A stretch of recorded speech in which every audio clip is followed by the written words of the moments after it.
Hello everyone, I'm in Linz, Austria, and I've got some free time, so I'm going to head out, tour the town, see what I can see, find out what's interesting, and I hope you'll join me.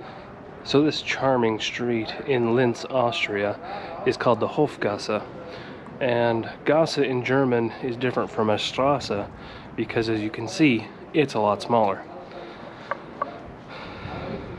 So from down this way, this leads to the marketplace. That sort of structure you see in the middle, I think that was once a fountain, but now it's called the Lichtbrunnen, the light fountain. But anyway, let's go visit the castle.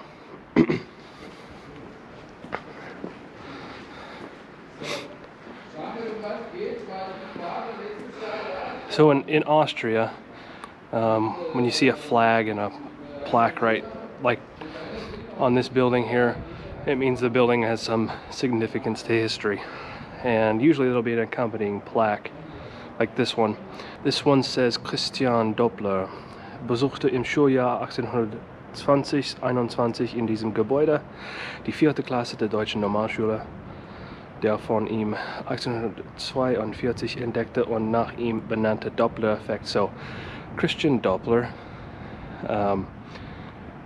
attended this school in 1820-1821, and 20 years after he was here at the school, he discovered the Doppler effect, you know, the scientific principle. And then over here, this is more history of the building. This was the kind of an administrative building of the castle. Or palace, really. It's not so much of a castle. I guess it's a mixture. Landkanzlei. So, just saying it was part of the palace administrative complex.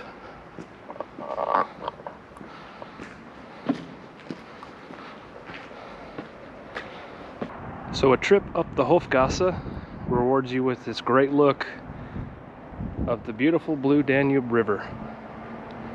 And here above the river sits the palace. This palace was first constructed as more of a castle sometime in the 1700s. And then during the late 1400s, from about 1470 on, it was renovated into an imperial palace by Emperor Frederick III, who was a Habsburg ruler. This gate here says, well, Rudolph II, so that's another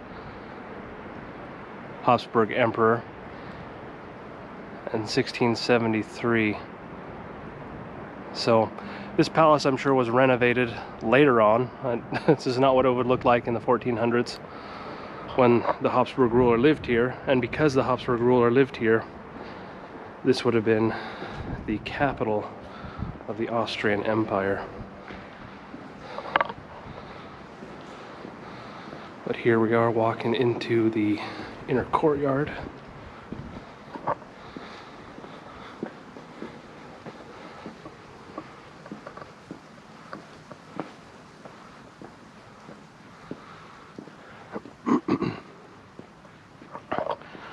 And this over here is the Palace Museum. It's not open today, which is Monday, but I think it's open Tuesdays through Saturdays.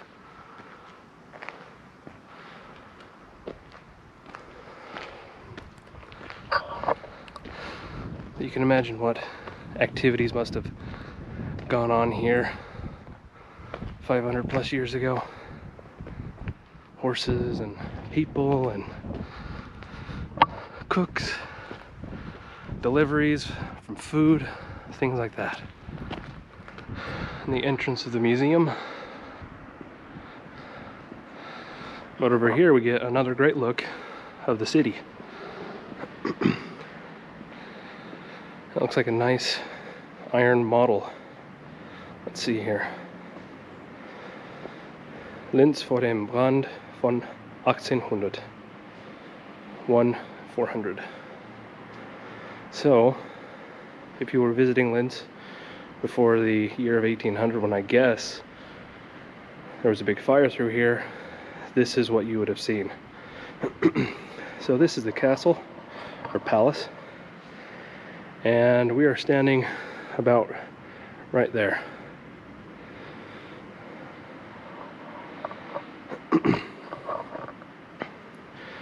This is the market square. Got some fountains, and then there's a column there. That's still there. Lots of churches. Love the old city walls. Let's have a look at the view.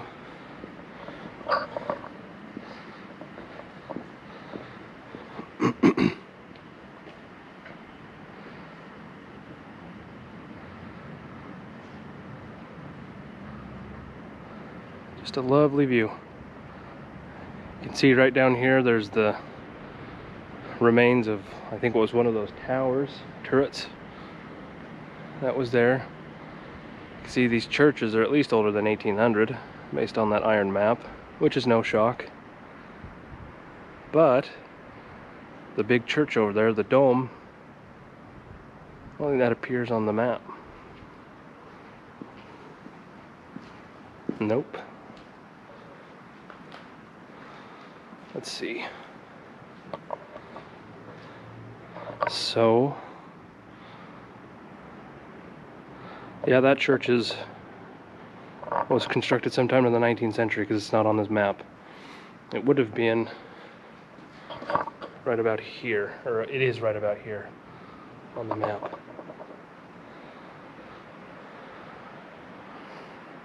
But really neat. I've seen a few cities in Austria and Germany that have these iron models. I think the first one I saw was when I lived in Ingolstadt, Germany. But I know there's one at the Schönbrunn Palace in Vienna, and then now I know of this one.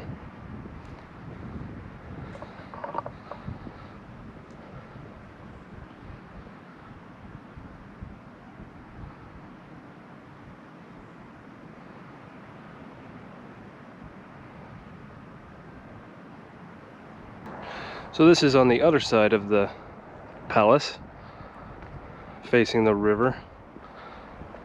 We've got these really nice old stone walls with little vaults in them.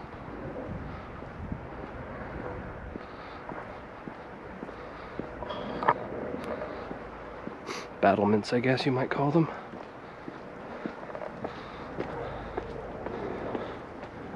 Let's pop up here. Sure, we're gonna get another great look. This is interesting.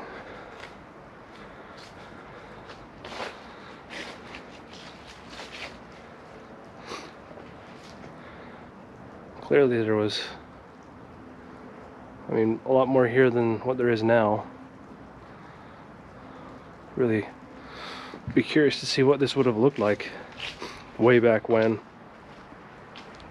I did see a sign that during the Napoleonic Wars, or the French Wars as they're called in this part of the world,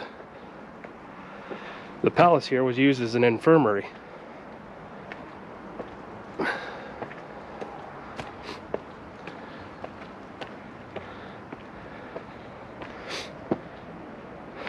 Oh yes.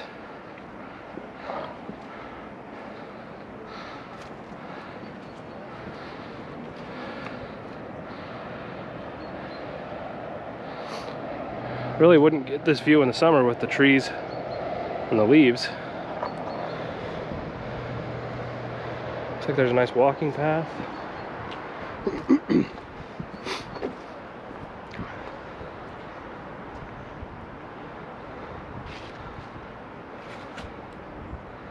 Some kind of harbor system down there. Because of the Danube, it's always been an important means of transport through here. And Linz is on kind of a crossroads from east to west and north to south, from the Czech Republic down to the port of Trieste, and from Germany over to the Balkans via the Danube, Donau as it's called in German.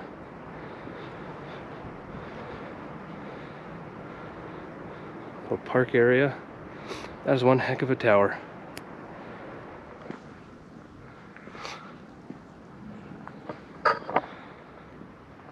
Here we are on the other side in the other tower, or round battlement, whatever you would want to call it.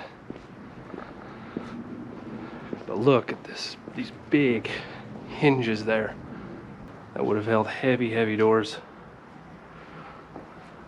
Right up there in the corner. Got a double door system here.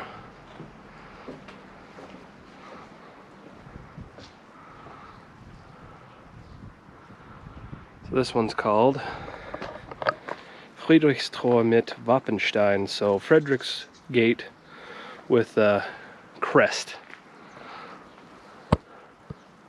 There's the crest. This was built in 1481, named after Emperor Friedrich III, from 1484 to his death in 1493.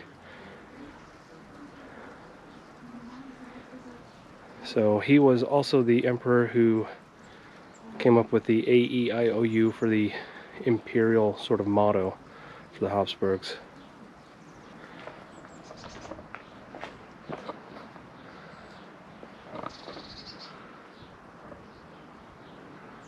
And there's the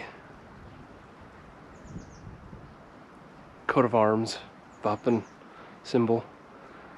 Looks like on the top left there is his personal signature. And you have the double-headed eagle, and then the coat of arms. AEIOU, Frederica Romano. So yeah, that I think that dates from the 1400s. Neat stuff. So we just left the inner courtyard with the Friedrich's Gate there. We also got this more, I would say more modern, at least on the top there, that gate with the heavy doors on it still. That's neat. Might have been guardhouse. I don't know, some support building for the palace here. So this is looking at the castle from the south side, and you can see how imposing it is on the landscape. The gun turrets and all kinds of things. But these shields, or these information boards as you walk up the path here, give a brief history of the castle, dating back to the 700s through to the modern era.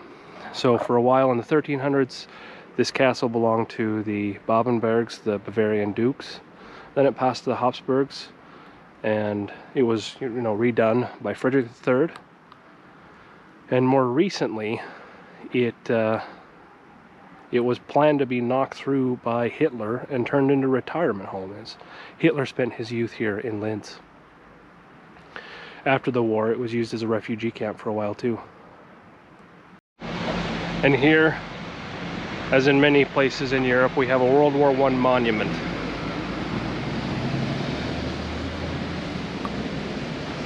Got the steel helmet. I'm not sure what that thing is, if it's like a trench club or something. If you know what that is, put it in the comments. But ihrem Eide getreu fielen. Their courage true fell 1914-18. The Hessians more than 5,000. Sorry, it's difficult to translate on the fly like that. But it looks like we've also got other years where other, probably men from this town, died in battle. Verstreut, zerspielt in weiten Landen, scattered across many lands and far lands. Oft namenlos wo es gestanden, oft nameless where it was. Schläft nun in Sumpfen, Feldspalten das Regiment. Sleeps now in trenches. So we've got Magenta, 1859, 1809 Aspirin, 1915 Gorlice. I don't even know where that is.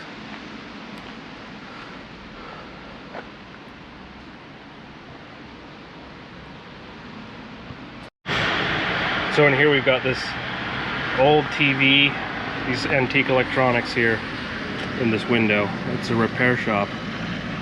Got a Philips made radio or TV for the German market. Got an old portable handheld radio.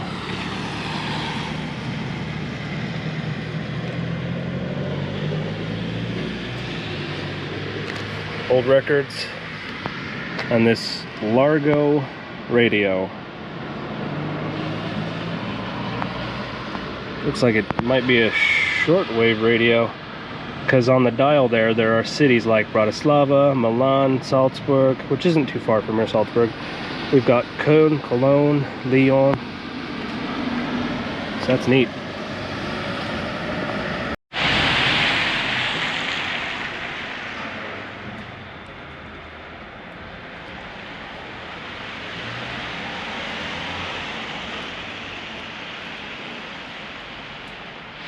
The front of the cathedral, undergoing construction or renovation or something, cleaning maybe. So can't get in the front doors here. I mean, it looks Gothic, but we know it's no older than the 19th century, so even the good old US of A is older than this church.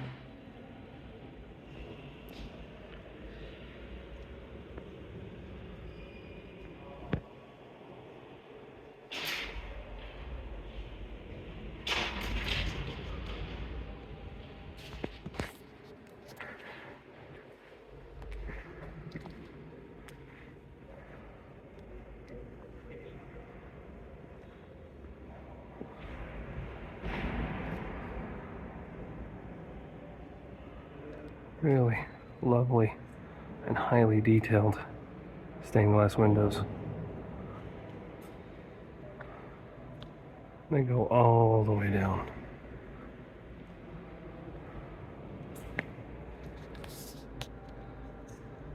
Even on the second story, I think it's called the Clara story. I might be wrong. But yeah, that is gorgeous.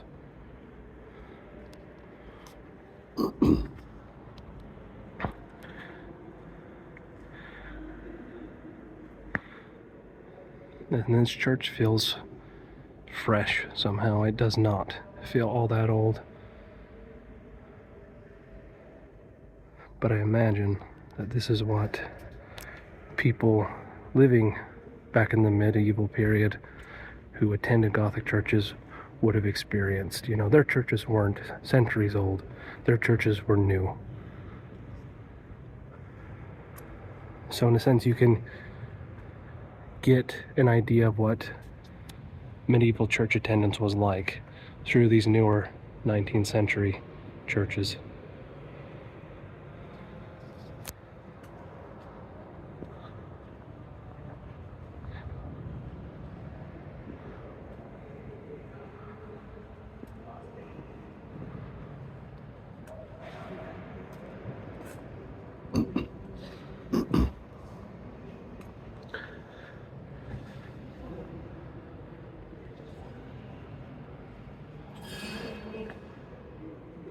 That's neat.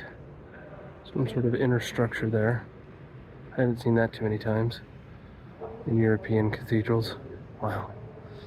Look at that window. I really hope the colors come through on the video.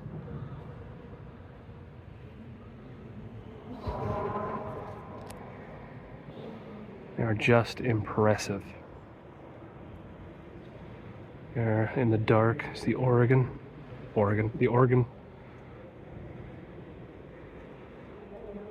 There's another organ. Maybe the priest's throne, bishop's throne. It's a cathedral, there's got to be a bishop here. Bishop and priest chairs. If you know more about that, put it in the comments.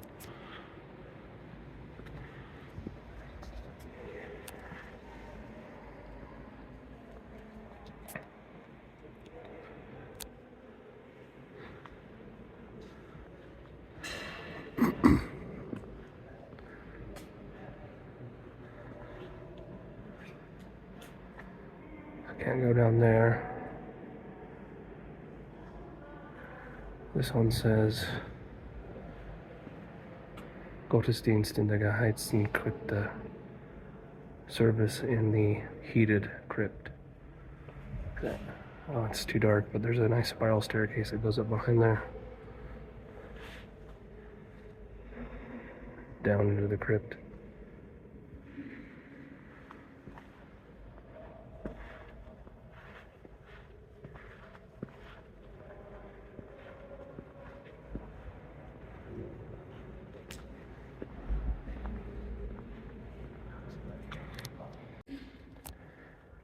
Here's the tomb of the founder of this church, Bishop of Linz, Franz Joseph Rödiger, 1835 to 1844.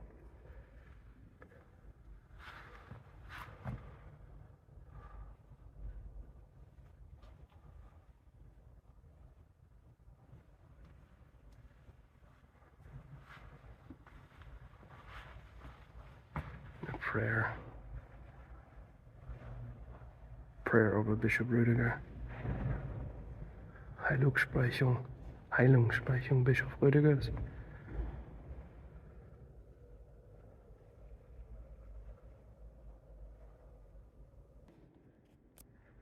Here's the high altar.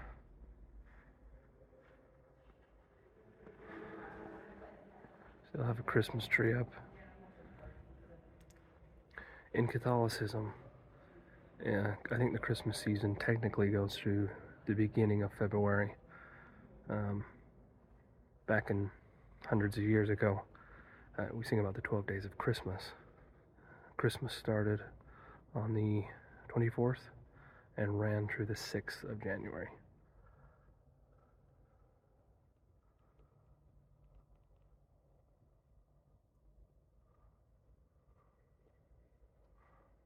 Here we've got votive candles lit to the Virgin Mary. In this instance, the Virgin Mary is a sort of patron or guardian over pilgrims. It says, Pilgrim Madonna, steh uns bei auf der Pilgerschaft des Lebens.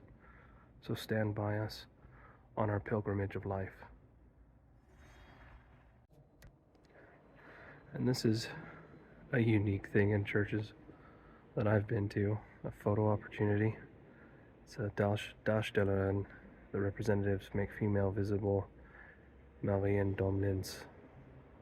So I just had a look at the signs. Darstellerin, as I really understand it in German, means actress, or someone who stands in the place of somebody else, basically. So what this is a photo opportunity to sort of balance out the male-female ratio in art, as that argues that there's the patriarchy has dominated art and religious art, and this is an effort to bring women to the foreground. So, you know, it's interesting to see in a church. Here's a statue of St. Paul that I like. I like how colorful it is. I like that he's got a sword.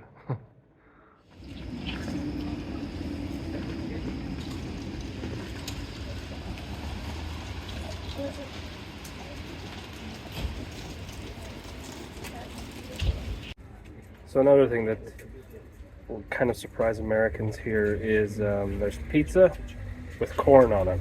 And that's not uncommon. I mean, you'll see that kind of all over the place. We got that one, and then we've got pizza with carrots, sweet peas, corn, and broccoli. So you'll see that in many places. So this is another church here in Linz. It's called the Ursulinenkirche, or the Ursulus Church. It's built in 1736.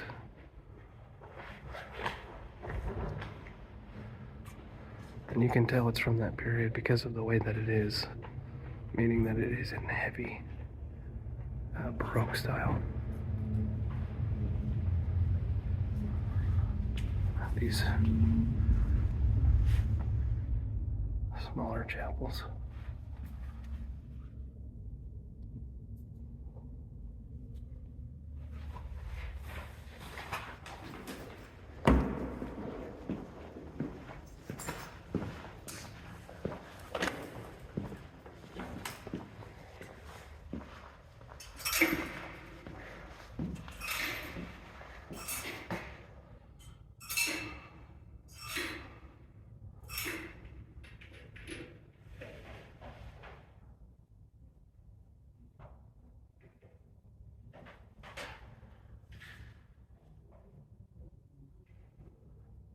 Maria in a grotto.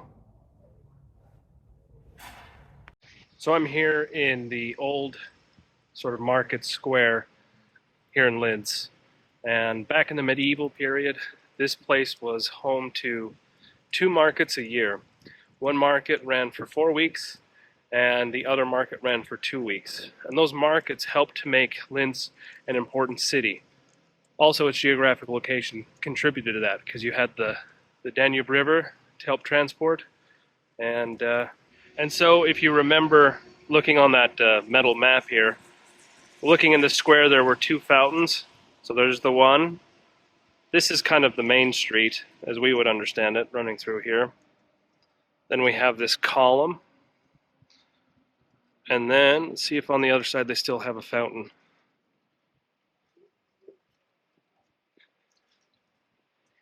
Nope, looks like that's been replaced by a tram station. So, but for centuries, this has just been an open square. Oh, there's another church there. Should probably pop in.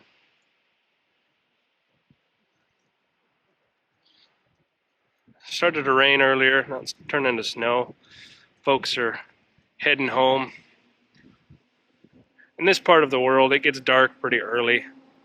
So it'll be full dark in about an hour and a half. So here's a closer look at the column. It is called the I think Dreifaltigkeit column, the Holy Trinity column. The writing on it is Latin.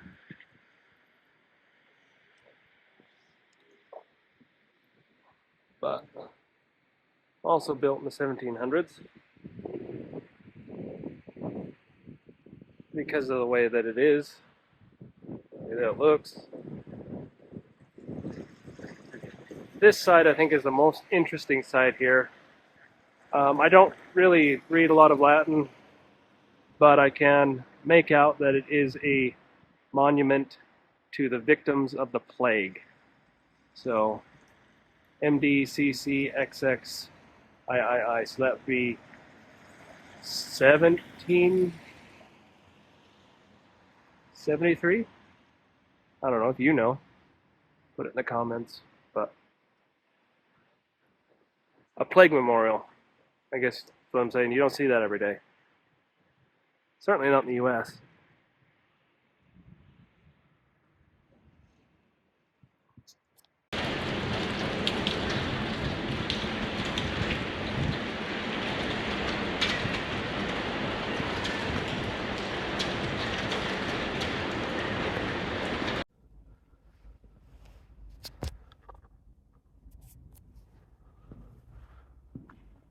It's another Baroque church. It's really, again, beautiful.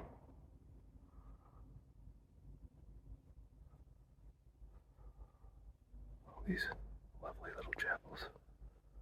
Over there in the chapel that's lit, they still have their nativity up. Just like how the other cathedral still has its Christmas tree up.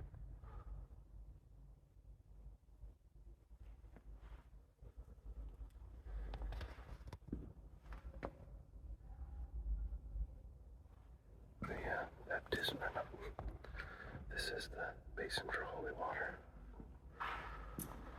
It says that door remains closed during the cold times of the year.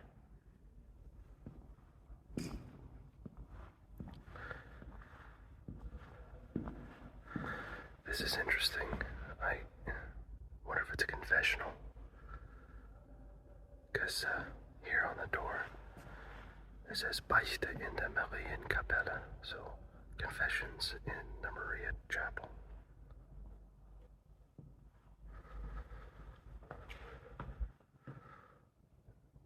Yeah, looks like the base of a column.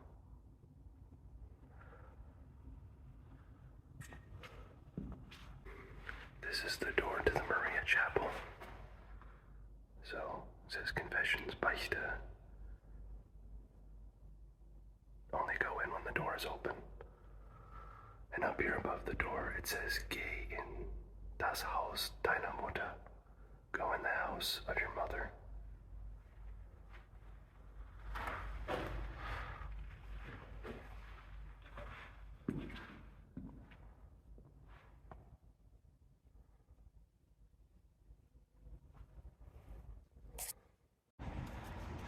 This is the main door into the church. Check out this great old door. Up there, it's got that locking mechanism with handles and rods and things, and the decorative ironwork. I can see kind of how, I don't know if you get the detail, but it's just roughly, it's not machine made, it's handmade. So there's a lot of character in this door. Check out that lock with that massive key. I mean, that's how big that key is. It would be heavy.